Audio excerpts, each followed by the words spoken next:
অবৈধ অভিবাসীদের স্বেচ্ছায় নিজ দেশে ফেরার বিশেষ প্রত্যাবাসন কর্মসূচির সময়সীমা বাড়ানোর সিদ্ধান্ত নিয়েছে মালয়েশিয়া সরকার। পূর্ব ঘোষণা অনুযায়ী চলতি বছরে ৩০ এপ্রিলে এই কর্মসূচি শেষ হওয়ার কথা থাকলেও নতুন সিদ্ধান্ত অনুযায়ী ২০২৬ সালের ১ মে থেকে ২০২৭ সালের ৩১ মে পর্যন্ত এই সুযোগ পাবেন অবৈধ অভিবাসীরা।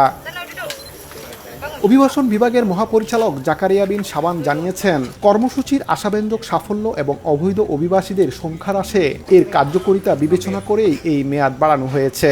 তবে দেশটির সরকারের পক্ষ থেকে জানানো হয়েছে, দেশটিতে নতুন করে আর কোনো সাধারণ ক্ষমার আওতায় বৈধকরণ কর্মসূচি শুরু হচ্ছে না।